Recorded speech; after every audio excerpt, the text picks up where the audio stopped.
नमस्कार दोस्तों, शनिवार टॉक में आपका हार्दिक स्वागत है। अभी मैं किसी कन्वर्सेशन का पार्ट बना था जिसमें रेट ऑफ इंटरेस्ट को लेके बात की गई और बहुत सी बातें हैं उसमें अपन बहुत ज़्यादा बात नहीं करेंगे। पहला बात ये था कि भाई मिडिल इनकम ग्रुप खासकर शेड्यूल क्लास ट्रैप में फंस चुका है। पहले सस्ता लोन दिया, बढ़ के दिया, तो पहले भी लोगों को पता था कि होम लोन के रेट घटते बढ़ते हैं, तो उस बात पे ज़्यादा बात करके कोई फ़ायदा नहीं है। रेट बढ़ेंगे तो रेट बढ़ेंगे, रेट घटेंगे तो रेट घटेंगे। बैंक की अपनी कॉस्टिंग के हिसाब से होता है। पर जो मेन मुद्दा था वो ये था कि आरबीआई ने 3 बार रेट बढ़ा चुकी है और इन्फ्लेशन अभी डाउन नहीं है, तो अभी और रेट बढ़ेंगे, जिसका मैंने उस वक्त भी विरोध किया था कि भाई नहीं हो सकता रेट, क्योंकि इन्फ्लेशन एक प्लेटू पे पहुंच चुका है, अब नीचे ही घट रहा है, घटने की साइड पे ही आ रहा है, तो अब रेट बढ़ने के चांस नहीं है। अगर आप आरबीआई का रिसेंट अनाउंसमेंट या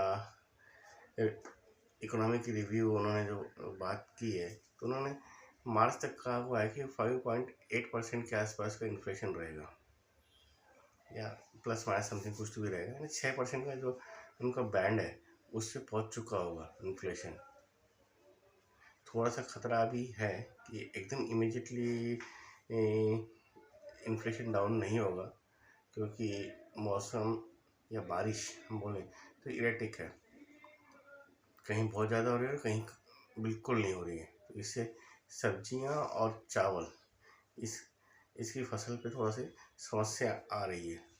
हो सकता है कि भाव बढ़ जाए और कुछ दिनों के लिए सीजनल तौर पे हमें इन्फ्लेशन बढ़ता हुआ दिखे, बट क्लियर चीज़ ये है कि अभी अभी पैंडेमिक ख़त्म हुई सिर्फ 2 साल ही हुए हैं और आरबीआई के साथ सरकार कदम से कदम मिलाते हुए चल रही है।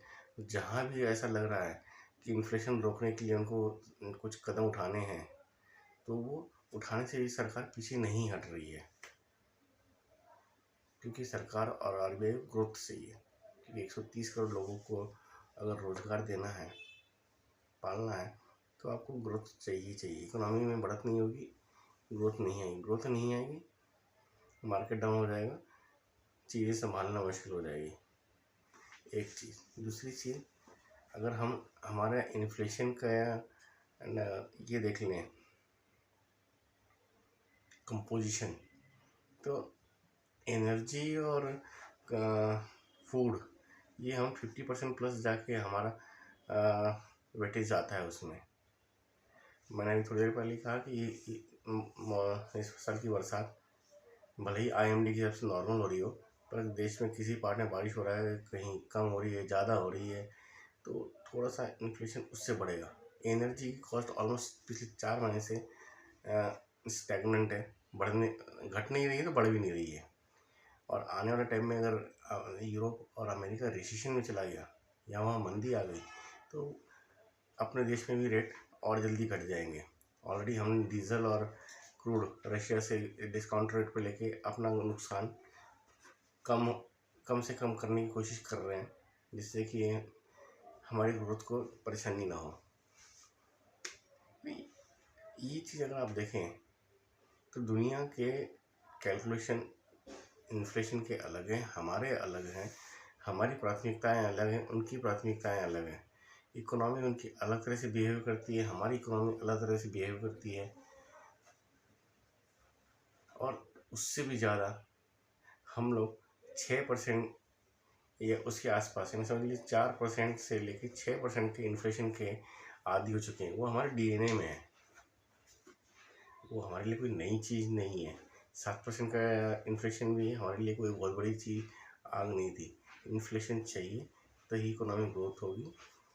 इसके लिए सभी के सभी भारत के सभी लोग या सभी अर्थशास्त्री एक ही हैं। हाँ, यूरोप अमेरिका में समस्या है, ठीक है, उनकी अलग अलग समस्याएं। 2% का इन्फ्लेशन उन्होंने मान लिया बहुत अच्छा है, और उनका 8% हो जाए और हमारे 6% हम मानते हैं अच्छा है, और 7% हो जाए, तो अंतर तो है ना। वहाँ बढ़ रहा है 6% का इन्फ्लेशन एडिशनल उनको मिल रहा है और हमारा तो सिर्फ 1% का ही बढ़ रहा है, तो अंतर तो बहुत है।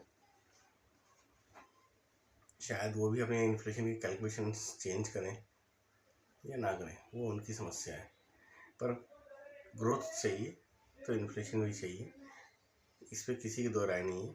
इन्फ्लेशन अब नीचे ही आएगा, थोड़ा बहुत हल्का फुल्का ऊपर बढ़ा तो बढ़ा, नहीं तो अदरवाइज ये नीचे आएगा। और आपकी जो रेट है ये ना आरबीआई बढ़ाएगी ना ही सरकार चाहती है कि ग्रोथ प्राइम है, इम्पॉर्टेंट है, अटमोस्ट है। अभी चाहिए ग्रोथ, अभी ये मंदी की कोई आवश्यकता नहीं है हमें, तो थोड़ा धीरज रखिए। इन्फ्लेशन और रेट दोनों के दोनों डाउन आएंगे, और जो अभी समस्याएं दिख रही हैं वो उस पर काबू किया जा सकता है। इवन इस साल मार्केट पूरी तरह से पूरा फाइनेंशियल चल गया तो हमारे को इतने पिंच भी नहीं होगा। अभी तक हमें पिंच हो रहा था कि भाई हमारी सैलरी आधी हो गई, खर्चे उतने चल रहे हैं, वॉटेवर, बहुत सारे इश्यूज हमने फेस किए हैं, वो सब हट जाएंगे। डाउन आना है रेट, हो सकता है दिसंबर में, हो सकता है मार्च में, हो सकता है अप्रैल में, वॉटेवर में आना है। रेट तो डाउन होंगे, इन्फ्लेशन भी डाउन होगा। इस पर ज़्यादा बहसबाजी और चर्चा का पार्ट बनने से कुछ नहीं होना। अपना काम कीजिए और अपने लिए अपॉर्चुनिटी ढूंढिए कि आप कहाँ अपने आप को बढ़ा सकते हैं। अगले शनिवार टॉक में आपके फिर से मिलेंगे। तब तक नमस्कार, धन्यवाद।